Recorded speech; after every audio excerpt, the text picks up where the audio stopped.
Yeah, your girl Little Bacon Bear here with my boy Brent Faiyaz. What's up? I don't even know where to start. And I'm not even gonna hold you like, no bullshit. This is seriously probably my favorite interview already. We lit. I didn't want to tell you that prior to sitting down, but like now I'm super excited as if like, you're my personal Drake. Oh shit. You're my personal Drake, you know what I mean? Like, I feel like people love Drake, but I love Brent Faiyaz. That's personal, so we'll put that out there first. So, we'll start at Crew and move backwards. Can we do that? That's cool. Crew, Go Link, Shy Glizzy, and Brent Faiyaz. I know that everyone says that Shy's verse was the strongest and the best verse, but for real, you made that song. I appreciate it. What's that feel like, being the carrier of that song? I don't care what nobody says. Honestly, I was happy to be a part of it. The record kind of just happened. It was one of them things where I got in the studio with Go Link, and the part wasn't even supposed to be the hook. It was supposed to be a verse. And then, next thing I knew, they threw Glizzy on it, and I'm hearing it everywhere. Well, when the first time that you heard that song, did you know that that was gonna be the winner? Or a winner? I knew it was hard, but I was more like focused on my solo stuff. Like, I thought it was gonna be something that was like a good collab. It was something to do. I hadn't really worked with many artists. I'm like, this gonna be good for the area. They cool people, you know what I mean? So we did the record, and I wasn't expecting to do that. I thought it was gonna be something big for the Can I tell you a secret? area, but D played it for me probably a year, maybe, or something. I don't even remember where it was. But I looked to him, I said, that's the one. It's gonna win. Yeah. It's gonna win. So then when I brought it back to the station, I was telling my boss at the time, I was like, hey sis, this is the winning record. She's like, well, no, it's too slow. You can't play that in a club. It needs to do its numbers. I'm like, no, but I'm serious. Like, I'm not joking. And we fought for it on the ground level here, and it's so beautiful to watch it come to full fruition for y'all. Like, nice, wow. it feels good. What did your first Grammy nomination feel like? Honestly, like, I knew it was a conversation. I knew it was something that was gonna happen. Like, that was possible that it could happen. I woke up like right before, and like, I woke up next morning. I saw that D.A. called me, so I already assumed like it's because we was nominated. I knew he wasn't gonna call me just to be like, Just to say hi. yeah. So like, yeah. So like, I was like, all right, bet. The nomination happened. I wasn't really focused on winning. More than anything, being an independent artist, it was press. So I was just hyped to have my He's like, name yep, everywhere. just give me more. Talk about Brent Faiyaz some more. So Brent, when you talk about being independent, you haven't signed yet. Nah, Do you have intention to sign? nah. Really?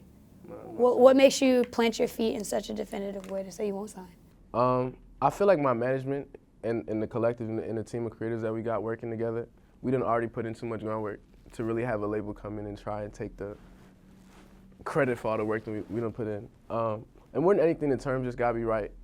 I'm not anti-label, but you know, if I am gonna do a deal, they're gonna make sure they do it how I wanna do it. Yeah, and I 'cause know it's in the they probably not gonna wanna do it how I wanna do it, so then I'm staying independent. So Sonder Son is all yours. It's your baby. Oh yeah, that's all me. We make 100% off them CDs. Well then, get paid.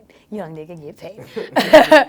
Okay, so tell me about the inspiration for Sonder Son. But wait, I don't want you to tell me that Sonder, the meaning of Sonder, what it means to you. I want you to give me the bigger, better answer than that one. So basically, like, it's the meaning of Sonder. So I kind of just use it as my opportunity to tell my story. Okay. I feel like there's a lot of things that I want to touch on musically in the near future and the distant future, but I feel like people aren't really gonna listen to much of what you got to say if they don't know where you come from or who you are.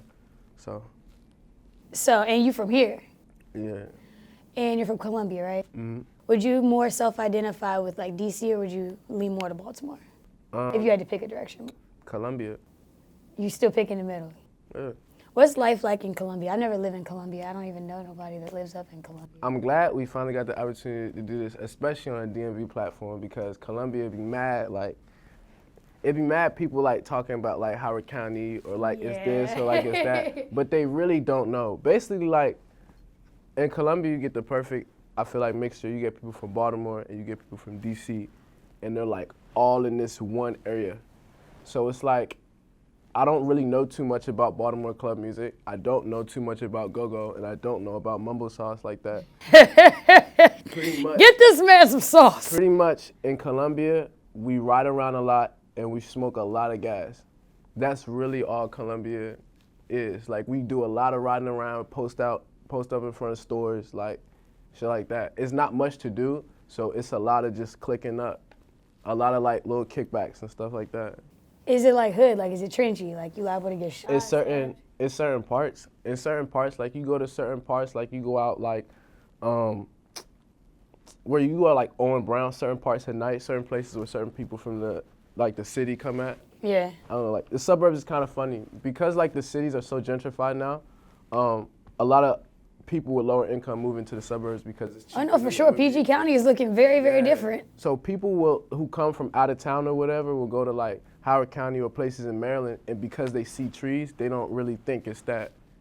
No, it's still trenchy and trees. Until you meet the people and you spend a little bit of time there, and you like, I don't know, it's look a little funny. Do you think that just being from the suburbs just gave you a different, well, with the intro of your Sonder Son tape, home sounds like the suburbs, but it also sounds very city. Do you think that, like, what was the inspiration between that then? Draw the correlation, rather. Honestly, it was more like home life stuff than anything. Like, I wouldn't say that my music is like too stuck on any particular area. I done lived in a lot of different places. So like, yeah, I guess home is more so like the suburbs. It's like where I come from, where I grew up, where I originated at. Do you intend to change the narrative of the way that people see the DMV, but then also Columbia? Like, because you wouldn't, when somebody says DC, Maryland, Virginia, you wouldn't think of Columbia to be the first place to come to mind, you know what I mean? Mm-hmm. Do you intend to change that narrative at all? Like, is that a goal? Staying true is honestly just a goal. I don't really spend as much time in Columbia as I used to. Where do you live now, if I can ask? In Hollywood. Oh. So, I mean, that naturally brings me to my next point. A lot of artists from here get a lot of flack when it's time to move up out the DMV and they go to Hollywood or they go to LA and they move out there and they go to LA and then that's it. You want to know what's so wild is I didn't even have a popping record in the DMV until I moved to LA. Me and Golang didn't do that record until we got to LA, we got to Burbank, and we were able to take those resources that we got from somewhere else and bring it back to this area. So like, honestly, like, if you're creative, like, I think going to LA is the move, especially if you're from the DMV, because it builds you up a certain way. I feel like everybody who's from this area is built a certain way, and you're gonna go somewhere else and take that shit over. And you don't feel like different about that. You don't feel funny about the fact that you go to LA and don't. I go everywhere, man.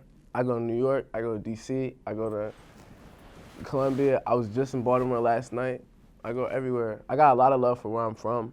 I just don't spend as much time out here because I done spent so much time out here.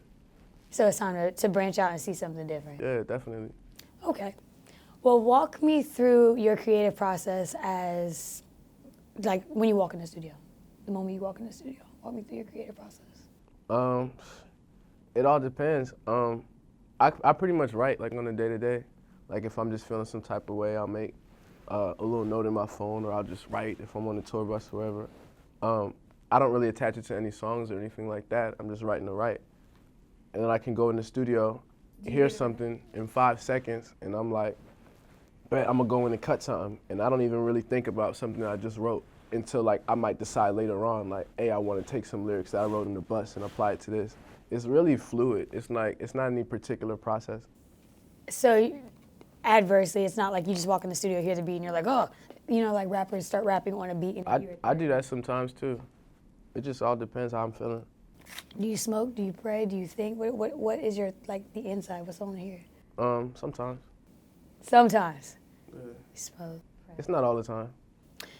When you write about the women that you write about in your songs, are they figurative women or are they actual women? Like, do they exist and this is their stories? Both. How do you decide who gets a song and who don't? It's just all about how it hits me. I could just meet a woman for a night and I'll write a record about it. And we didn't hook up, no nothing. Like, I met you, I had a conversation with you, so I wrote a record about you. And then it could be women that I done spent crazy amounts of time with, and I just keep that situation personal. I won't even put that on the record. That's a great, so you don't, okay, cool. I'll just stop that right there. Or it could, be the other way around. It's either one. It just depends on who pulls what out of me. So it's just, like you said, it's fluid. How did you handle the change in lifestyle from like, I don't want to say like normalness to stardom, but like normalness to stardom, like? I'm gonna keep it high with you. I still feel like mad normal. So like even kind of being here and being interviewed right now, I'm kind of tripping that you even want to know all this stuff. No, I do. And people like want to know this stuff. So it's like I guess it's just a switch. Like I'll know like when it's time to, when there's cameras on, or when I gotta get fly, or when I gotta start smiling extra hard, and when I'm still learning it as I go. It was getting mad awkward. Like I would do like little pop-up shops and stuff like that, and like when you're an artist and people come to see you, people are looking at you do the most random stuff. So it's like I could just be packing boxes and people looking at me. Look at that man packing them boxes. They just want to see me do stuff. So I had to get used to people just kind of looking at me when I'm not paying attention. When you're just doing normal everyday things. Yeah. No, I feel you there. Give me 2 common misconceptions about you, or 3 if you got them. Common misconceptions. I don't really know. What do people be talking about? What do people be talking about? Let me see a rumor about you. Yeah, I don't really. The women. I heard a rumor about women. What? You be with the women. You know it's so. I've been like really low as of lately. Why? I just kind of like. I guess that's another thing I'm just getting used to. Like initially when you come into it it's like if you a guy, you used to kind of going into a situation and you seeing a whole lot of women and you gonna keep shooting your shot until you see something until something work out. But being in this position is kind of like, I don't really have to shoot much of nothing. They can't wait to get near you. Yeah, I can really just relax. I think it was like realizing that, hey, I can chill. I don't gotta be thirsty. I don't gotta be extra. Like I can just kind of relax and let things flow. But I don't really be like, I don't know. I think I got trust issues. I keep it low. What gave you trust issues?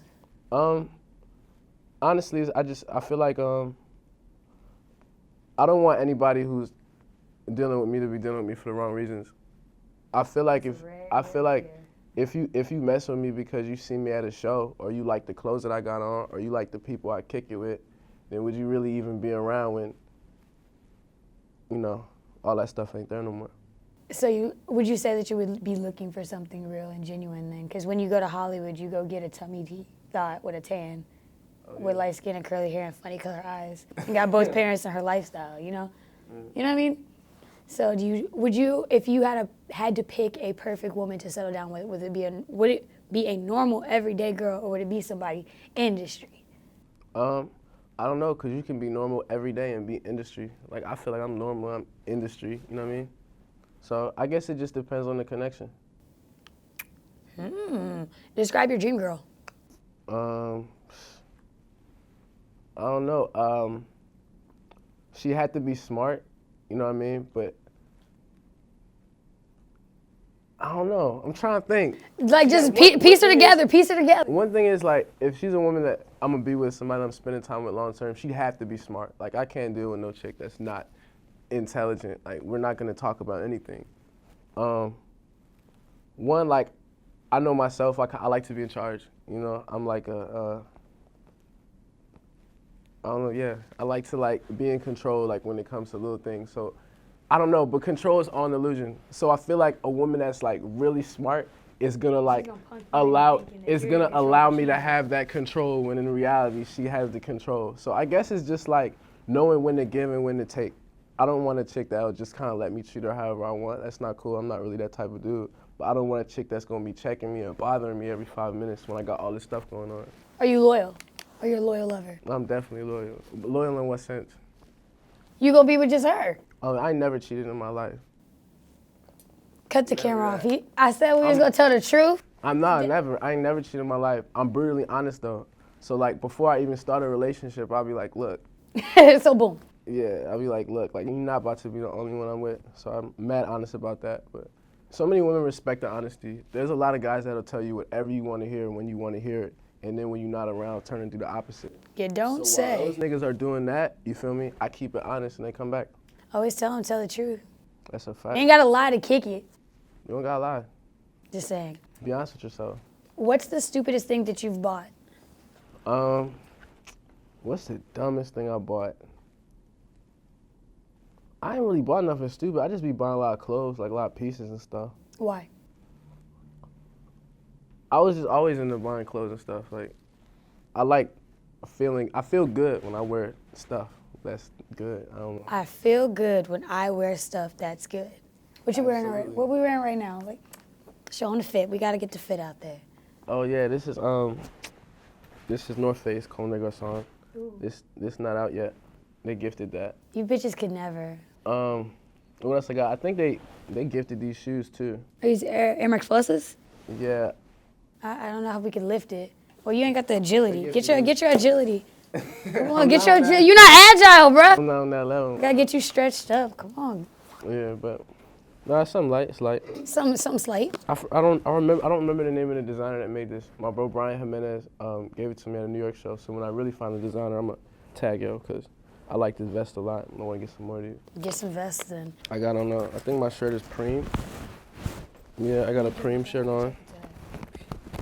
I got the Preem shirt on, and I got this bag is Dries Van Noten, and this is Martine Ali. So that's how we Looking like a bag. 2018. That's the type of energy you are? That's what you are? He's like, you ain't even got this. Like, you could never. You really could never, man. Something different, and we got the Capri Sun on. You could never. Sponsorship dollars sky high. Please give me my juice. I need juice. What artists are you really into these days, other than yourself? Who am I listening to? I like this rapper Lucky out of Chicago, Lucky X. I like O3 Greedo. He from LA. I like Georgia Smith. I like a combination of shit. I like Cutiful. I was gonna say, well, who do you like from here? Yeah, Cutiful, right? I like a combination of like, I already make like R&B music. So like when I finally have an opportunity to listen to some music where I'm just listening, I'm gonna listen to some street shit. That's why I be listening to Earth, Wind and Fire going to the club. Or I listen to a lot of Jodeci on the way to the club because I don't want to listen to Rich the Kid and Drake and Friends. I listen to Silence because I'm soft. I feel that. So let's talk about Sonder Son. What was the moment that you knew that Sonder Son was gonna make it? It was gonna work and it was gonna be well received. I knew before we even worked on the album that we was gonna make a great album. We went to the Dominican Republic to do it. So that's what we was already like, like if we gonna do a project, we gonna make sure we do it right. Dominican Republic? Yeah. Was it a studio like in a house or a studio like in a studio? It was in a villa. And we like brought all the equipment over, the engineer, live musicians, and all the homies, we went and did it. How long did it take for you to get through the project? About a month. That's it? Yeah. Man. A month from start to finish. Well, that was just like a recording time. Yeah, I mean, I had a couple ideas done prior to me going out there, but for the most part, like the body of the album was done in a month. I'm really stuck on that, so like a month. Oh yeah, it wasn't nothing long drawn out. But that's like people spend years trying to create the perfect album and just like revisit it, so like I'm kind of stunned. I mean, you're never gonna make the perfect album. You're gonna make perfect enough. I feel like the album gotta tell the story, and you only have a certain amount of time to be a new artist and let that story out. I think the timing was more important than making sure that album was perfect. It's never gonna be perfect. I don't really care about much of that. I care about getting the story out. What's your next story gonna sound like? Do you know? I have an idea. I can't really describe it though. Can you try? You hold my hand. I can't. It'll help. It'll help. Okay. I can't really describe it. It's gonna be some. It's gonna be soulful, right? Okay. Like the movie or the food? Both. Ooh. Soulful, right? Congestive heart failure. Yeah, you're gonna be able to taste it. You know what I'm saying?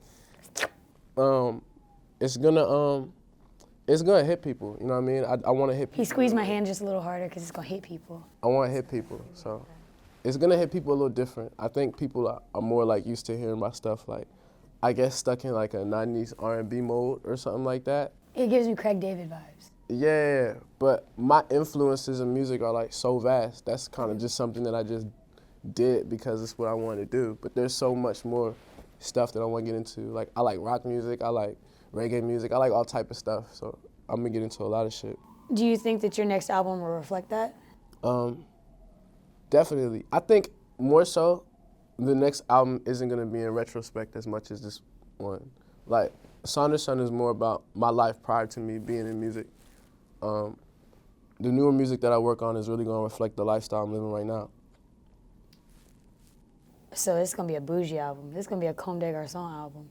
It's gonna be a Preem album. It's gonna be a little ratchet though. It's gonna be nice, a nice little balance. Will there ever be another Sonder tape album? Are you gonna still be making music with Sonder and also as Brent? Absolutely. Absolutely, like soon or ever? Or? Very soon.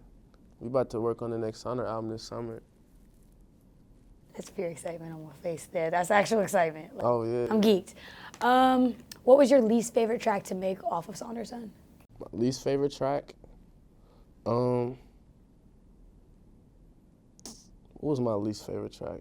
It'd probably be something that I had to like take a little longer than I'd like to work on it. I would say LA, because LA just took a lot of work to get done. Like post-production and stuff like that. Like it was a lot of going in and making sure it was right after the fact. So like, yeah. Is there any track that if you could pull it off the record and make sure that nobody ever heard it again, would you pick one? Nah.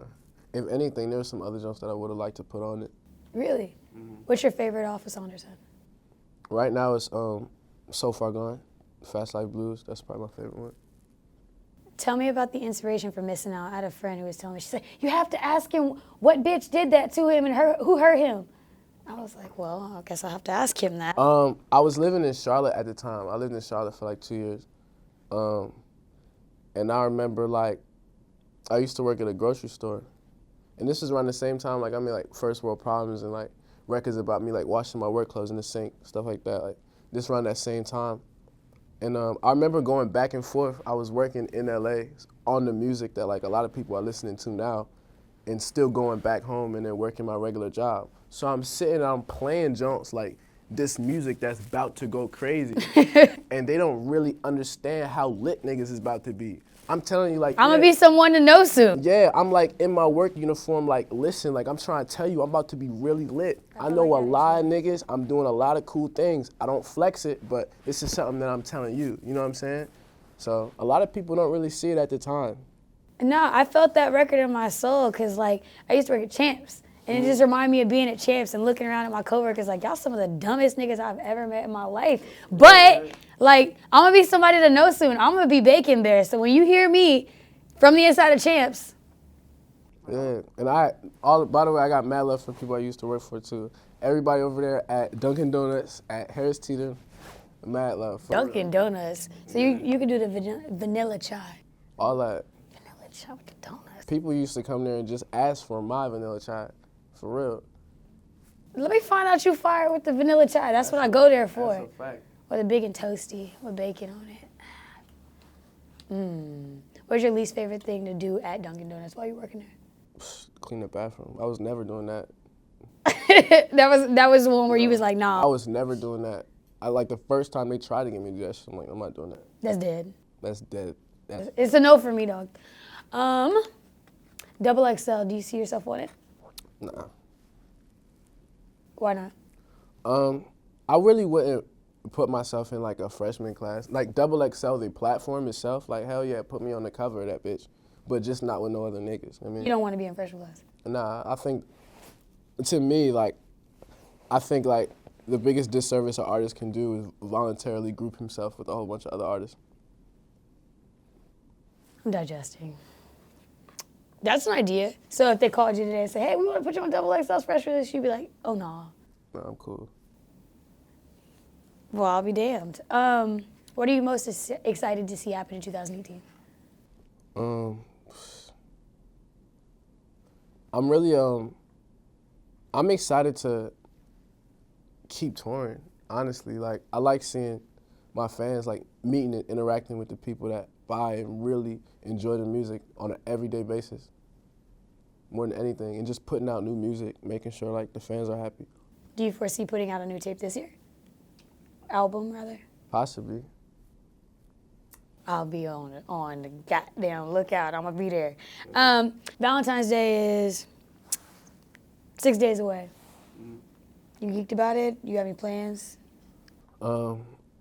What city I'm gonna be in? I'm gonna be on tour, so I'm gonna be on the road.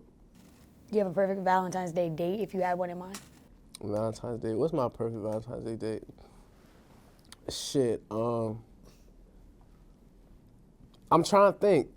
I don't know. I think I'd probably like do it up and be like, if I do a whole Valentine's Day thing with like a shorty, it'd have to be like a whole like weekend type of thing. It wouldn't just be no Valentine's Day. It'd be like, you feel me? Like we go out to Fairfax, go out Melrose, pop a couple tags. You know what I'm saying? Like. I thought you meant Fairfax, Virginia. Yeah, get you flee real quick. Then like we do dinner somewhere hella fancy. Buy you some expensive ass steak. Watch her eat that shit. Then like honestly like later on like get some hood movies. Smoke a lot of gas. And you know. The rest is history. How important do you think that radio will be to the success of your career? Be straight up. Man, You can keep it a stack. I'm gonna keep it hot. Radio is like the wave, man. Like real. It's so refreshing. My career wouldn't be where it is right now had Crew not blown up like on radio, and Gang of Love not be on radio right now. Like honestly, the radio is keeping shit going. Especially like me being independent. Like you get records on the radio, you lit. Yeah, because you can't. A lot of people don't understand like the hierarchy of what it takes for it to get it. It spins and get it. It's a whole thing. It's not nothing to take like for real. If you could give advice to a local artist or an independent artist that's trying to be like you when they grow up, what would you say? I would just say, honestly, focus on your craft more than anything. Focus on being the best at what you do, and everything else will come later on. A lot of people will still be trying to like make moves and shine and stunt when they still like didn't do anything. Like, you still half-ass. So it's like more than anything, just focus on being the best, and all that other shit will come after. Would you say that would be the same message? Like if you could give a final message to anybody watching or listening, what would it be? Final message. Damn. These the words. Let's be on the spot because now I'm like, oh shit, like I really gotta say something good. You don't gotta say nothing good. You could burp on the mic and walk off, and I'd be like, all right, cool, that was it. Stay true. Stay true. You feel me? Boom. Say less. Facts. Stay true then. All right. Thank you, Mr. Brent Faiyaz. Oh, thank you.